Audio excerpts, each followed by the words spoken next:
Steve Sasse, Regional Director for LATAM America at datacenterHawk, and we're here today with Alessandro Lombardi, President of Elea Digital.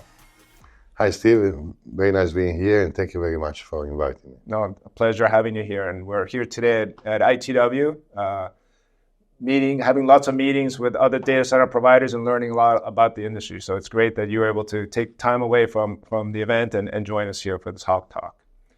Before we start, I just want to express our condolences and our thoughts and prayers with the people of Porto Alegre. And I know that you were very close to that, and I know you have a facility there. So can you give us a status of what's going on with Porto Alegre? Yes, Steve, thank you very much for bringing this to our conversation. Porto Alegre is the capital city of Rio Grande do Sul, which is the largest state of southern Brazil. It's said to be the capital city of the South Cone. So if you look at Latin America, the southern Latin America, Porto Alegre, as of today, is a GDP even larger than Buenos Aires. It is a very large city with more than 3 million people living all around. And it was flooded from something that an event that you don't expect to happen in 500 years. So these are the very unlikely event to happen. The river rose to incredible levels, like 20 feet of water. Wow. And that was so you have half of the city is flooded, almost 1 million people displaced, hundreds of died or missing. And as we speak, I'm here. I decided, it was hard to me to take a decision. Should we go in our international trip? You have to continue. The show must go on. However, the river is now at that level 10 days, not decreasing, because there is a horrible wind coming out from the ocean. So the situation is very complex, and you have the critical mission to serve there.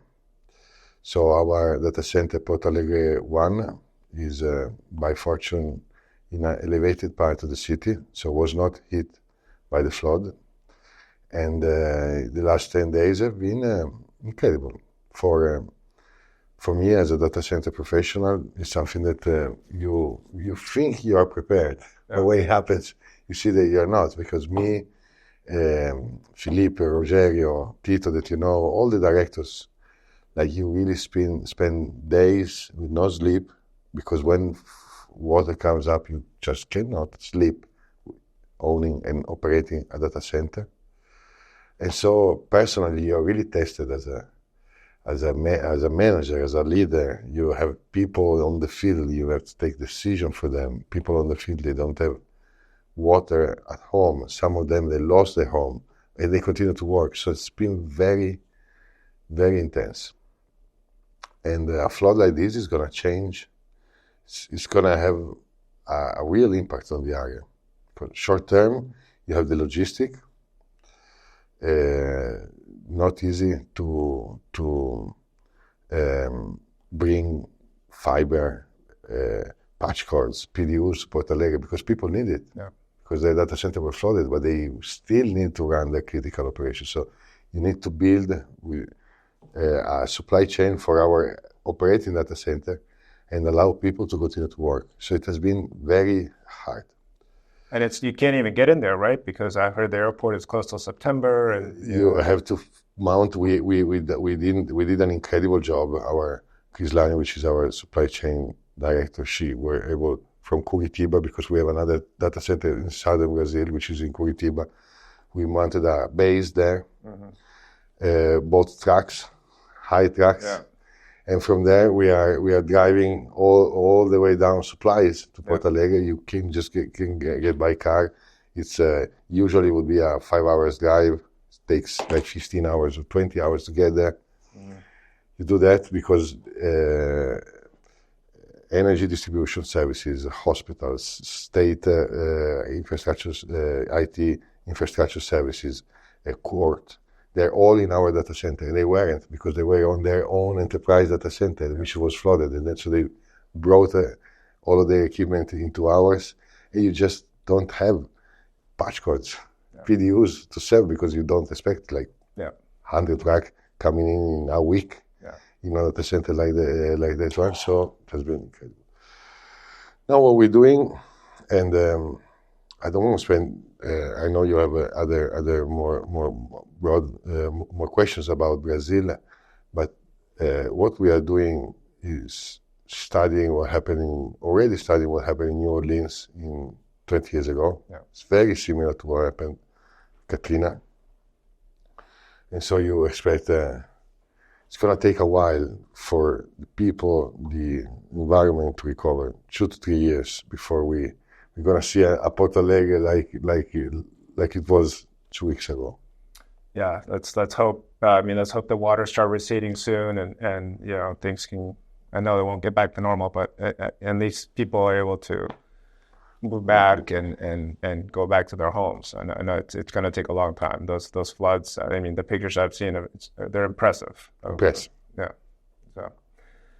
Well, so let's just start our questions so people can learn more about you and about Elea. So the first question I want to ask you is can you tell us a little bit about your background? I know you're Piedmont Holdings, right? And how your journey to your current position as president of Elea. Piemonte Holding is a company that I founded almost 15 years ago. Mm-hmm. It's an investment firm. It's a boutique investment firm. It's based in Rio de Janeiro, and we have since foundation this broad investment thesis of the change of the transformation of the economy, the society into a digital one. Mm-hmm. So we do see this broad secular transition to a digital society. And we started with our own resources to invest into data centers as early as 2017 with a relatively small operation in Brasilia. It's a mainframe of a major Brazilian bank. So we started with a minority interest because we were really seeing the digital transformation happening. And we started in 2017. So I literally founded Elea at that time. Elea at the very beginning was an investment vehicle owning a minority share into a data center. I was Elea 2017. And then we learned how to run by this minority share, sitting on the board, participating to the day-by-day business. So we started through M&As to build a more specific investment thesis around Brazil, looking how the data center market developed in Europe and in the United States. Yes, you see big core areas like São Paulo, like Frankfurt, like Ashburn, but also you see tier 2 market that connect to the core, mm-hmm. very developed. And then you look at Brazil and you see that 85% of the capacity is in São Paulo, another 5 to 10% is in Rio de Janeiro, and what happened to the other part of the country? Yeah. Brazil is as big as a continent, is as big as Europe. Yeah. And I'm doing these percentages where like in 2018. Yeah. Now it's a little bit more. Now you have Fortaleza. So we have started investing in these tier 2 markets. So you build capacity in Brasilia, you build capacity in Porto Alegre, in Curitiba, and of course leveraging with Rio de Janeiro and São Paulo. So that's a very long story short. In 2021, we were blessed by an investment of institutional investors such as Goldman Sachs, mm-hmm.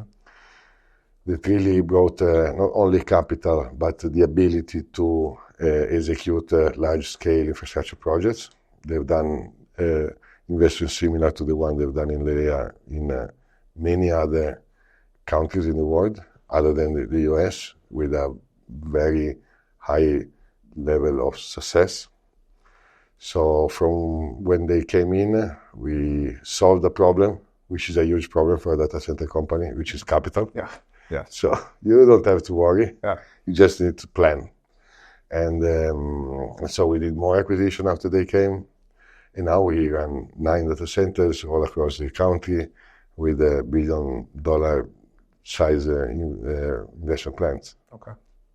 That's great. I mean, it's great that you focused in Brazil, and like you said, Brazil is not just Rio and Sao Paulo, right? There's other large markets. Brazil is a very large market with a huge population that's spread out. I think Brazil is very different than some of the other LATAM countries, Latin American countries like Argentina, where 90% of the population is in Buenos Aires or Santiago in Chile. So Brazil is more spread out. So I think it's important to distribute the infrastructure in the rest of the country. That said, I know you're 100% Brazilian, but have you thought about expanding into other countries in the region, your footprint? Yes. We bought in 2020 Brazil Telecom's assets in Brazil. And at that time, Entel was selling their Chilean data centers. Yeah. It happens that once upon a time in the 90s, Telecom Italia was owning the two businesses. Yeah. And so that data centers in Chile, they were like literally the same footprint, the same design as ours, in the other side of Latin America. So yes, you had a vision of doing something similar to what we did in the Atlantic side of the ocean, in the Pacific side of the ocean. Yeah. So we tried to bid. The Technics eventually snapped these 6 sites. Yeah, I think five or six. Yeah. Yes. And there was also Peru. Yeah. And then we have spent some time diligencing in Colombia. We were serious for a while in Querétaro. So yes, we think about expanding. However, the decision we made was to focus in Brazil, because if you look at the other our peers in the market, like Odata, I don't think there's nothing about to say names, right? No, but Odata, Scala, Ascension itself. Yes, they moved outside Brazil, but all of them, they increased by square increase their complexity, because you just cannot think that doing business in Brazil is very similar to doing business in Colombia, which is similar to doing business in Mexico, which is simply not the case. It's a different legislation, it's a different language, it's a different culture. It's a different way of resolving process the permit flow, the regulatory aspect of our business, especially in terms of energy, are very complex. You just don't get it like I just buy a land and we'll build a data center. That's not as easy. If it was, everybody was building one. Yeah. So we decided to focus on Brazil. Okay. It's such a large market. We understand Elea is about 8 to 10% of the existing market. So if you look at the absorption expected for the next 5 years in Brazil, Brazil whole country, 10% of that, it's more than $1 billion. Yeah. So that's our spot at this moment. Then you're going to say, hey, we're going to embrace the world. We may embrace the world. But that's not in our side. Like, make it simple, focus on Brazil. Yeah, I mean, our stats show, let's say LATAM in general has over a gigawatt of commissioned power, but half of that capacity is in Brazil today, right? So it is the largest market and the fastest growing as well. So I think you're in a good market for that. So yesterday, you and I were in an interesting panel, right? We with some, with Odata and with Quantum loophole. Loophole, correct. Quantum loophole. Some of their numbers are very, very large. That guy is doing a 3 gigawatt data center. Yes. That's impressive. Well, that's the future for Brazil too. I think it's not. I mean, I think we're probably 5 or 6, 7 years out from that, but I think that's the future for Brazil. That said, and I know the Elea platform that you purchased was more of a retail platform, right? But you are now migrating over. You're building some very large facilities with quite a bit of power. You're going after the hyperscalers, and what's coming in Brazil now, and what we talked about yesterday in the panel was AI. Brazil today is a market that can support this AI growth. I think they're probably the only market in Latin America can support the AI growth. Can you give us a little bit of insight of how that transition is going, and do you believe that Brazil can support the AI growth that's happening in the U.S.? Yes, I think there are two questions. So I'm gonna first focus on how we are leveraging or doing our own transformation from, I call it from the edge to the core. Okay. Right. Because technically, what I understand is that we are building a platform of aggregation edge sites. So that's what you do when you open a tier 2 market. Mm-hmm. You need that aggregation edge because there are many containers, there are many antennas in each of these cities, but there is not yet an aggregation edge, which is typically 5, 7, 10 meg kind of site where people start like doing some compute at the edge. So it is already an edge. It's not a far edge or a micro edge, but it's an aggregation edge. So that is our sweet spot. And we have like 25 to 30 meg capacity this year of this kind of site. And when you start doing edge pops, cloud edge pops, your clients start to ask for space and go deep with those pops. So they just don't do any more these kind of deployments where 1 meg, 2 meg. They need 8 plus 8, 12 plus 12, 10 plus 10, and with the ability to go deep if needed. So that's how the market has changed while we were. So by serving an enterprise ecosystem, and our enterprise ecosystem is quite unique because we have the largest content provider of Latin America, which is global, which is running entirely with us. We have Telecom Italia, we have Brazil Telecom, we have Vital. So we have a number of really, I would call it telecom clients. So we do serve those clients with large capacities. Their mainframes are all with us, so they connect to the Brazilian backbone, fiber backbone very intensively from our side. So with them, you build the capacity to serve the OTTs, the hyperscalers, and then you start building to scale, because that's the normal step. Like I would say, a company like Edge Connects has done in the US. They started with Edge sites serving AT&T. Yeah. Eventually became a 1.5 giga company. Yeah.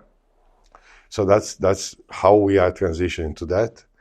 And capital, as I said, is not an issue. It would be if it was Piemonte Holding alone, but now it's Piemonte and Goldman. So we solved the issues that because these expansions, they bring a lot of capital is needed to be deployed. So having a partner, larger investment bank, US investment bank, that makes everything easier for me to manage.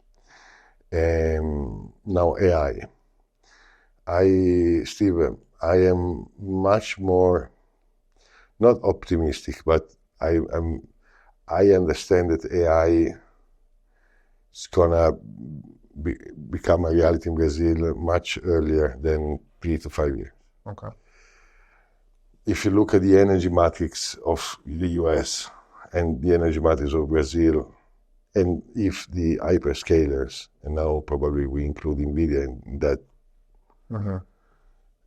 if it is true that they are serious about their ESG goal, and if it is true that machine learning and storage, they just don't have latency issues, I cannot understand why they need to go into a state and power data center with turbo gas or with coal, while you have plenty of green energy available in Southern America.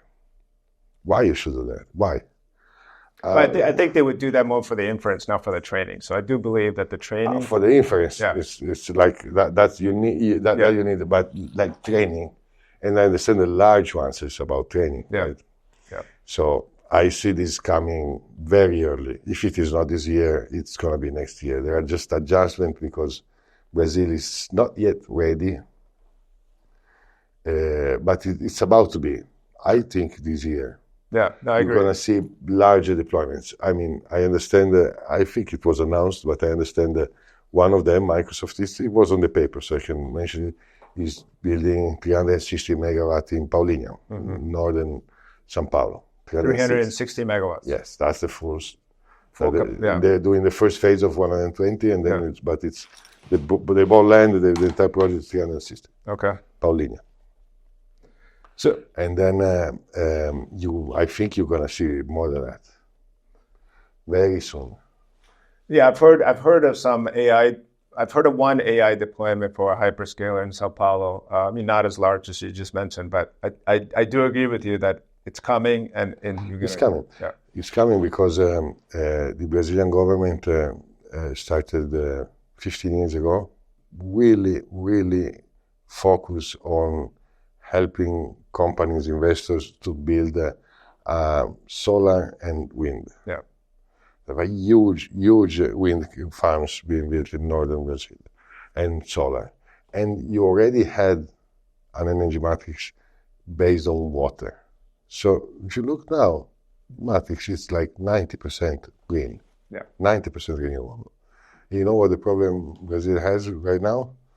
Too much energy offer. There's no demand. Honestly, I've heard that at this event, and I'm just, I guess it's a good problem to have, right? It's better than too little energy. It is a good problem for our sector, but it is a problem that needs to be solved today from the local institutions, because they've said, like, let's build, everybody build, and now there's no demand of those energies. So data center is we live. But I do think that demand is coming, and I think the message is out that Brazil has this power. So if you ask me, is it better to have too little power or too much power? I would always choose too much power over too little power, because look at the example in Querétaro, right? Querétaro, there was a huge demand. Now the market has come to a complete stop because of the lack of infrastructure there, which is not, it's the opposite of what's going on in Brazil, especially in Sao Paulo, which there's a lot of building going on. There's a lot of new facilities being turned up. There's a lot of new leases being signed. So I do think that, what's going to stop data center growth are two things. One is utility power is going to slow it down in many markets. It already has. And chip production, especially, the AI chips. If you don't have the chips, you don't have the power, you're not going to have the data center, growth as predicted. But if you can remove the power constraints, the chips production will come. So I do believe that Brazil is in a very good position to get a lot of this. It is, and it will be, and I understand you're going to see very quickly announcement about large AI campuses in Brazil. Yeah. So continue on. I mean, we just talked about the power, but I know that you are building a pretty large facility in Sao Paulo, in San Bernardo del Campo, right? SP2.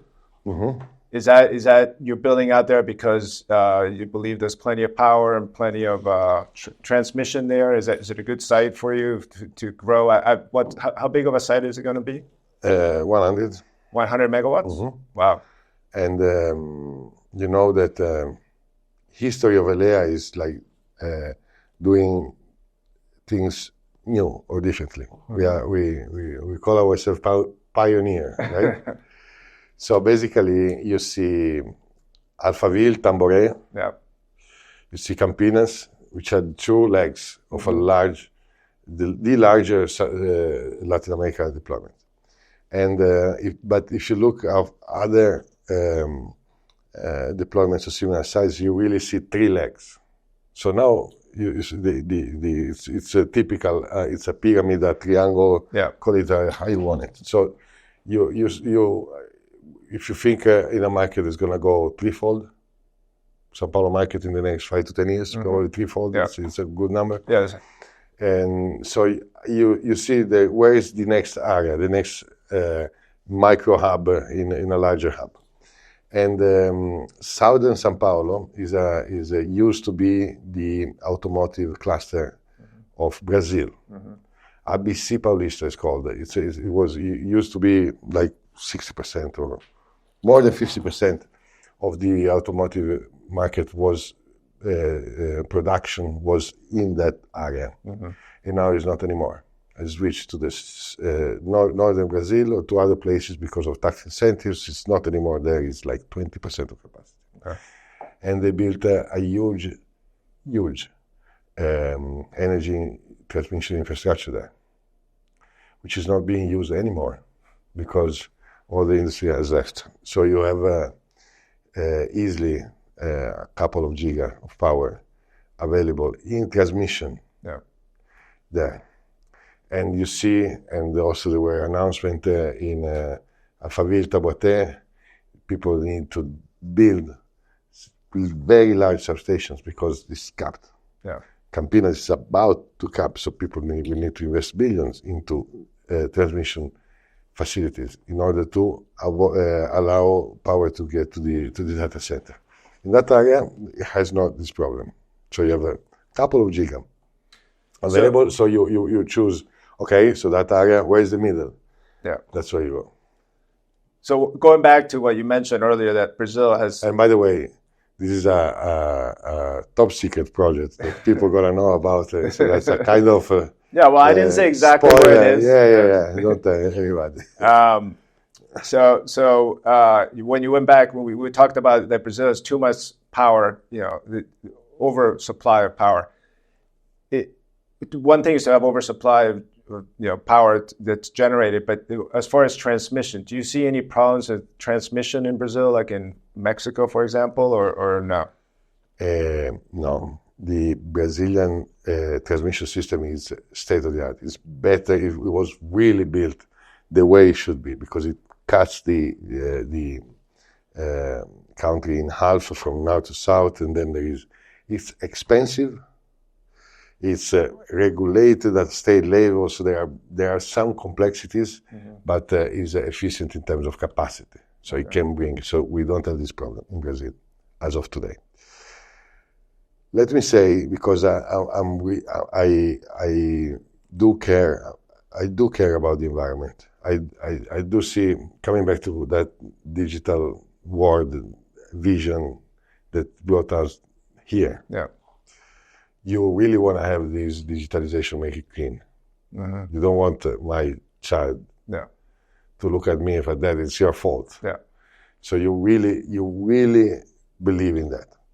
And the problem the transmission of Brazil has, and the system, is not capacity, but is not yet 100% green as it should be, because we have power capacity, theoretical, to power all of these data centers 100% green.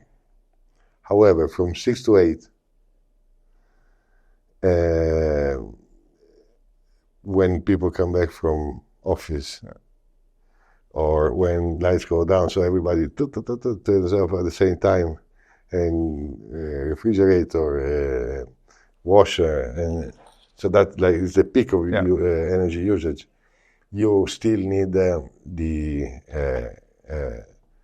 thermal, the gas, turbo gas power facilities to enter into the system. So that is a problem that needs to be solved, because of course solar doesn't work from 6, so when solar goes down, you still don't have a fully green energy matrix as it should be. So this, I understand, is a problem that can be fixed. The Norwegian did fix with a much smaller economy. Yeah, and much less solar up there. Much less solar. Yeah, but POE is kind of fantastic weather. It's very cold, so you just almost, they don't need cooling, right? Yeah, exactly. Almost. Yes. And it's free cooling. It's literally free cooling. Have you seen a large project in northern Norway? That's fantastic. That's like visionary. I'm sure that's fantastic. But you could do something very similar with Brazilian wind, and not solar, but with Brazilian wind, that you can do something very similar, because wind blows day and night. Yeah. Now, Brazil's done a good job in sort of mixing up their renewables, right? I mean, obviously, you have the hydro, which is very strong there. Now with solar, which getting there, it's still a few years out, I think, to get really true solar capacities that will impact the grid. But then on the I believe the wind is important in Brazil, especially northern Brazil. There's a lot of wind you can get a lot of capacity there. And so I think it's great what they're doing in Brazil for the renewable market. So just one more question. I know we keep talking about AI and what's coming to Brazil, but from what we've seen, the industry standard from purchasing land to having a fully built facility takes about 2 to 3 years, right? What do you see in Brazil? I mean, there are some competitors say they can do sites in 1 year. I mean, does Elea have the sites that you're building? Are these sites that can, if you have somebody that signs a contract tomorrow for the 50 megawatts or something, or 100 megawatts, how long do you think it would take Elea to build that site to be ready for that customer? It's a good question. So I'm going to divide the answer. Okay. Because assuming you have energy to the site. Yes, I'm assuming you have a site with energy, right? No, but that is a real point, because people say that they have energy, but if you don't have the substation built, then you don't have energy to the site. Mm-hmm. So if you assuming that the substation is built, it takes from 1 year to 18 months to deliver. Okay. Assuming that you have the substation ready. Because the substation takes what, about a year to build? The substation takes depends on the link you do from the substation to the other substation. Correct. Yeah. If the link is 10 miles in the middle of a city, or you have to cross a mountain which is protected from the environmental agencies, it can take 10 years, or it can never happen. And that's not easy to get the permits, the regulation, and all of it. So the real issue is bring power to the site in Brazil, because that is something that you have got municipal level, state level, federal level, regulator level, and many different competencies, and it just can take very long. So once you have it in place. What just one point on that, and this is just for people that are watching this podcast, this Hawk Talk, is what's interesting is in Brazil, and I think this is happening in Mexico too, is normally that transmission from one substation to your substation, that's something that the provider pays for that, right? And then you donate that back to the power company? That's how it works. Okay. And we are doing this in Rio, we are doing this in São Paulo. We will do that in Brasilia. We're still on the planning phase in Brasilia. And it takes what it takes. You cannot tell, because there's so many different counterparts that one of them can simply say, "No, I need this document," and you just don't have this document, or it's impossible to get it. So you have to. So once you have it, and you have, I think you know her, Chris Leineck, so our supply chain director. She used to be head of purchases for Equinix LATAM. So when you have the right relationship and the supply chain mounted up, so are you getting generators? Yes, I am. Are you getting UPSs? Yes, I am. Are you getting distribution panel? Yes, I am. So once you have it, it takes a year and a half. I would say a year and a half, because you need commissioning, and then the fit outs takes so we go live. We sign today, 18 months. Okay. No, I mean that's pretty much a standard, I believe, and I do think the reason I asked that question is because like we've mentioned several times in this conversation, I do think that this AI wave is coming to Brazil, and I think people are going to have to move very quickly when some of this capacity. What we are doing is that we're making sure that we have the substation linked to the system, so whenever they want to come to our beautiful country. The power and land, that's not an issue. Then the shell, and then that takes a year, and then 6 months to deliver. Yeah. Well, this has been, I've learned a lot.